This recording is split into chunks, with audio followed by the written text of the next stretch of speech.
Hello, sixth graders. So we're going to start working through our study guide, do the first couple of problems in this first video. So here, we're going to write down the area represented by the shaded region as a fraction, decimal, and percentage. So we're going to take a look at the shaded region. Our square is 10 by 10, meaning that we have 100 squares inside of it, which is going to make our job easy. So we need to count the shaded squares. If there's 10 in a row, that means we have 10, 20, 30, 40, 1, 2, 3, 4, 5, 6, 7. So we have 47 shaded squares. Excuse the handwriting on the Jamboard. Out of 100. So writing 47 out of 100 is a fraction. Just means that we make 47 our numerator and 100 our denominator. We have 47 100ths, which is the same as 47 out of 100. So there it is as a fraction. And now this one's going to be easy for us because our denominator is already 100. And that means that turning it into a decimal and a percentage is just one step. So if our denominator is 100, then our numerator is the percentage, 47%. And then as a decimal, it's just 47 hundredths. So that means that the 7, or last digit, would be in the hundredths place. So it's 0.47. So you have fraction, decimal, percent. Now, number 2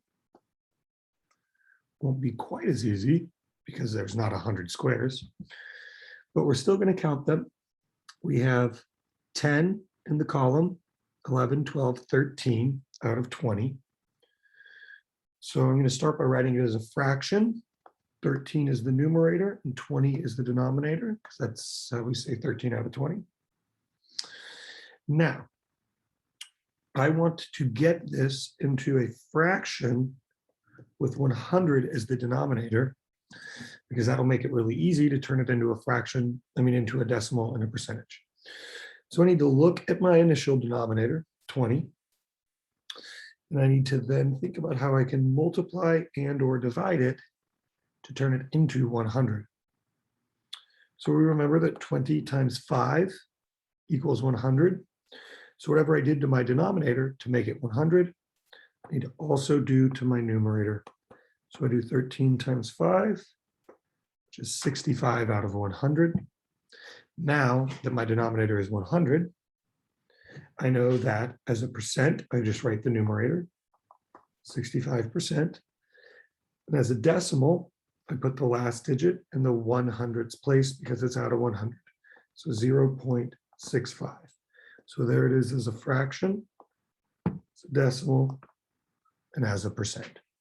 So that's questions 1 and 2 right there, or A and B on number 1. Now in this video, I'm also going to go through question 2. So we're doing the same thing, but we're given one of our 3 representations, and then we need to show the other 2. So on A, we have 28%. Okay. So first thing we can do is remember that a percent is always a number out of 100. So I can take a percent and write it as a fraction as just 28 out of 100, just like that. And then to turn that into a decimal, I just know that since it's out of 100, the last digit in my numerator, 8, will go in the 100ths place, right here, 0.28. So we have percent, fraction, decimal. Then I'm going to do B, 0.8. Okay, so now we're starting with the decimal. Now, the difference here is that the last digit in our decimal is not in the hundredths place. So we're going to have to do some more steps. It's in the tenths place. So that means that 0.8 would be 8 out of 10, because our denominator will be the the place value of our last digit. So 0.8 is 8 out of 10. So now I have a decimal and a fraction, but to get it to a percent, I need to make my denominator 100. So I think about what I can do to my initial denominator to turn it into 100 with multiplication and division, just times 10. So I'm just going to do the same thing to my numerator to get my new numerator, 80 out of 100. We'll fix that 8. And 80 out of 100 can now be converted to a percent because it's out of 100. Excuse my bad arrows. The numerator just becomes the percent when 100 is the denominator. So 80%, 0.8, 8 out of 10. And I would accept 80 out of 100 too. It's a fraction. It's just not simplified down to 8 out of 10, which we could actually simplify 8 out of 10 to 4 out of 5, because both 8 and 10 are divisible by 2. And that is the most simplified form. All right, I know this Jamboard's messy. Let's head to the next one.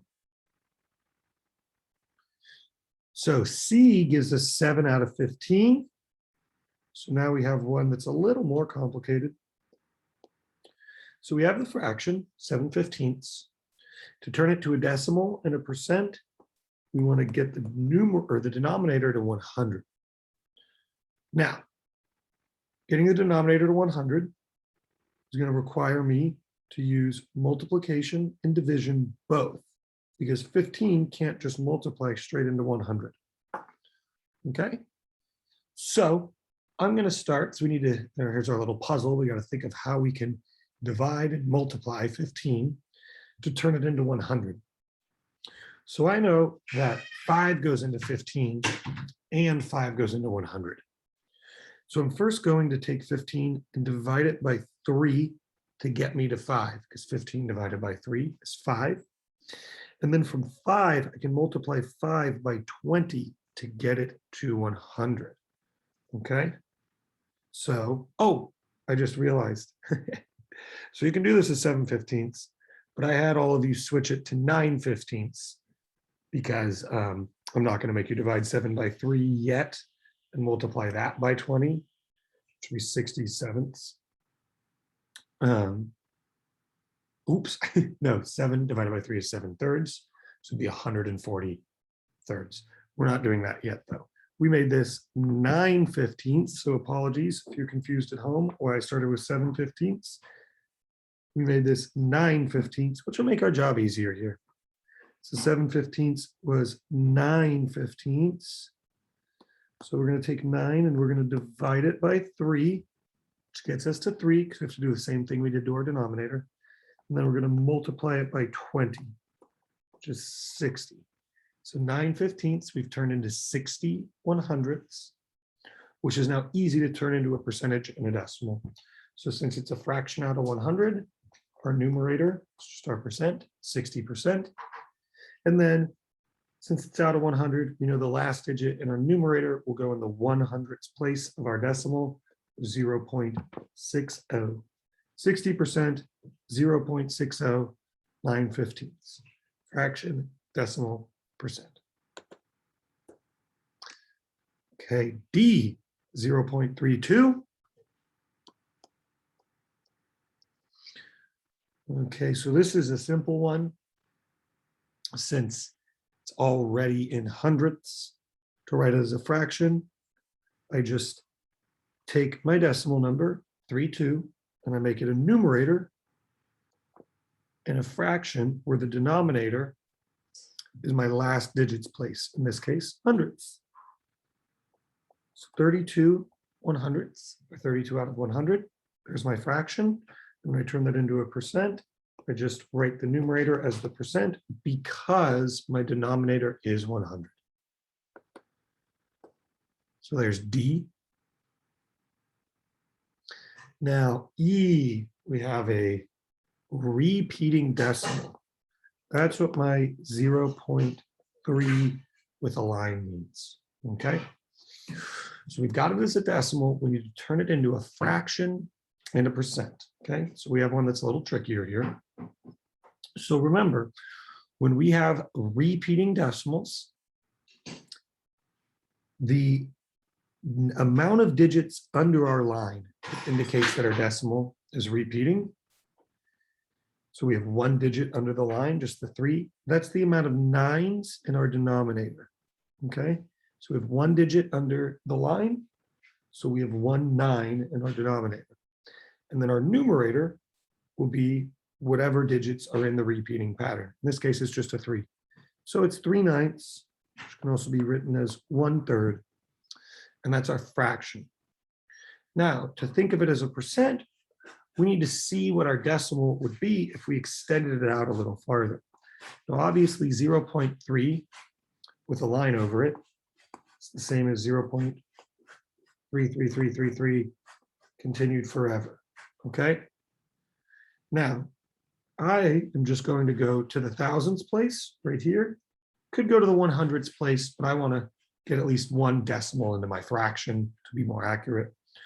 So remember, when we're taking a decimal and we're turning it into a fraction, when we're taking a decimal and we're turning it into a percent, taking a decimal, turning it into a percent, we just move our decimal place 2 to the right, which is the same as multiplying by 100.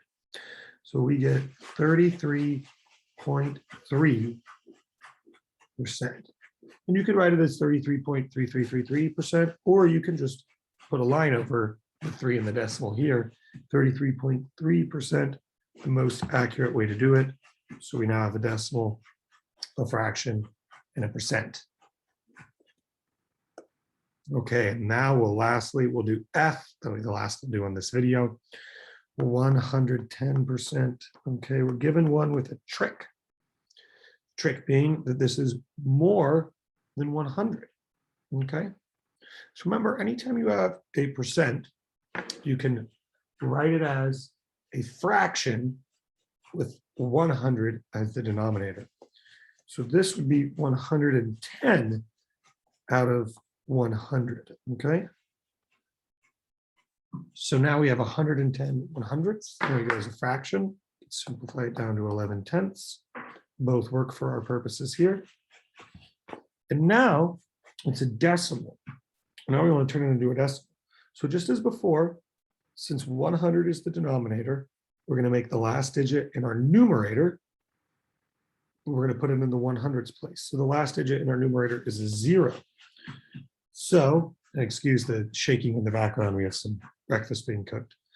So now the 0 at the end here is going to go in my 100th place. Then the 1 next to it will go in my 10th place. But now is when the decimal comes, because the decimal comes after the 10th place. And then I'm going to put the other one, 1.10. Okay, and this makes sense. 110% is greater than 100%. 110 is greater than 100. So all of these would indicate a decimal is greater than 1. So we have 1.10, or 110 out of 100, or 110%.